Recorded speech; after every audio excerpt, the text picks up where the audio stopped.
بسم اللہ الرحمن الرحیم نحمدہ ونصلی علی رسولہ الکریم اما بعد۔ معزز سامعین کرام، کل کے درس میں دن اور رات یعنی 5 نمازوں کے ساتھ ہم سنت موقدہ پڑھتے ہیں، ان کی میں نے وضاحت کی تھی کہ وہ 12 رکعتیں ہیں۔ آج فجر کی نماز کی جو فرض سے پہلے 2 سنتیں ہیں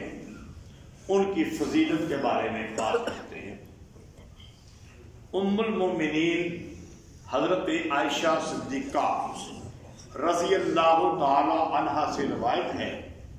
کہ رسول اللہ صلی اللہ علیہ وسلم نے فرمایا کہ صبح کی 2 رکعتیں، اس سے سنت مراد ہے، یہ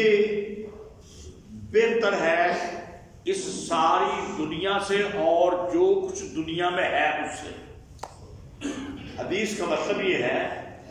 ایک آدمی کو ایک طرف ساری دنیا کا مال، دولت، ہیرے، جواہرات، کہتے ہیں نا فلانا بندہ جی دنیا کے پہلے نمبر پہ آ گیا ہے، اینا کھرب پتی ہے، یہاں بھی یہ پہلا نمبر نہیں، جتنا ساری دنیا میں مال و دولت ہے، جتنا بھی، وہ ایک بندے کے پاس ہو وہ ایک طرف اور صبح کی 2 سنتے ایک طرف، وہ اس سے بات ہے۔ ام المومنین حضرت عائشہ صدیقہ رضی اللہ تعالی عنہ سے روایت ہے کہ سنتوں اور نوافل میں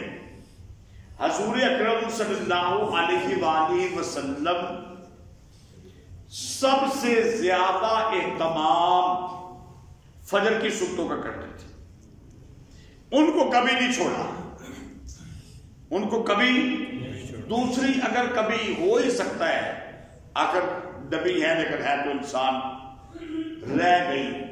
کوئی بات نہیں، لیکن فجر کی ان کو کبھی نہیں چھوڑا۔ حضرت ابو ہریرہ رضی اللہ تعالیٰ عنہ سے روایت ہے کہ رسول اللہ صلی اللہ علیہ وسلم نے فرمایا کہ فجر کی 2 سنتوں کو نہ چھوڑو، اگرچہ تم گھوڑوں کی پیٹھ پر سوار ہو اور گھوڑے تمہیں لے کر بھاگ رہے ہیں۔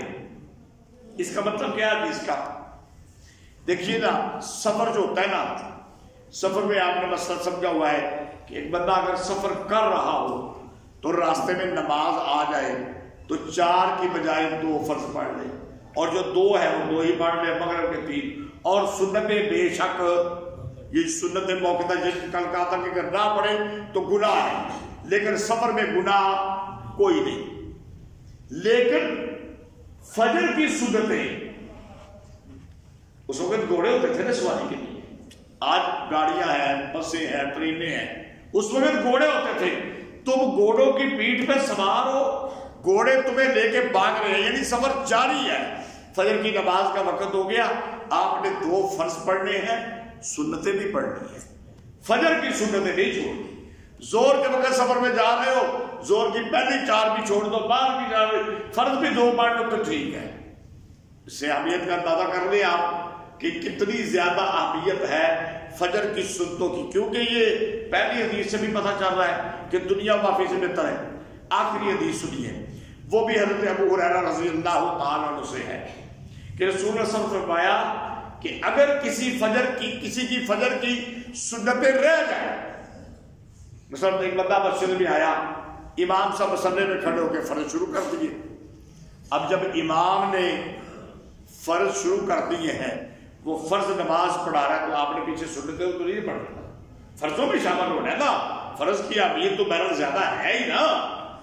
یہ تو نہیں کہ سنتے پڑھتے فرض چھوٹ جائے، فرض جماعت کی اہمیت سنتوں سے زیادہ ہے،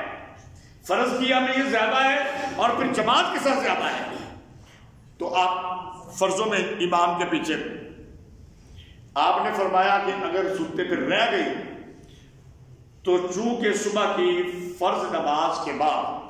سورج کے طلوع ہونے تک کوئی نماز بندہ نہیں پڑھ سکتا نفل، اور اسی طرح عصر کے بعد مغرب تک کوئی بندہ نفل نہیں پڑھ سکتا۔ لیکن چلو ضمنی طور پہ ایک بات بتا دیتا ہوں، میں مسئلہ سمجھا دیتا ہوں، ضمنی طور پہ آ گئی یہ بات۔ اگر ایک آدمی نے عصر کی نماز ابھی پڑھی، پچھلی کوئی اس کی ظہر، عشاء، مغرب، فجر، عصر قضا رہتی تھی نا، وہ قضا فرض عصر کے بعد پڑھ سکتا ہے، ویسے نفل اسی طرح فجر کے بعد وہ سنت نہیں پڑھ سکتا بھائی جب نماز ہو گئی، فرضوں میں مل گیا، لیکن فرمایا جب سورج نکل آئے سورج کے بعد سنتیں پڑھ لے، باقی کسی سنتوں کی قضا کے بارے میں نہیں آیا۔ انشاءاللہ کل بشرط صحت و زندگی زور کی سنتوں کی فضیلت بیان ہوگی، باقی کوئی سنتوں کی قضا کے بارے میں کہ انہوں نے کی کرو قضا کرو، لیکن فجر کی سنتوں کے بارے میں آیا کہ اسی دن سورج کے نکلنے کے بعد، اور علماء نے لکھا ہے کہ زوال سے پہلے پہلے 2 رکعتیں فجر کی سنتوں کی قضا کر لیں۔ اس سے آپ اندازہ کر لیں کہ کتنی زیادہ اہمیت ہے فجر کی فرض سے پہلے 2 رکعت سنت کا۔ اللہ ہمیں عمل کی توفیق عطا فرمائے۔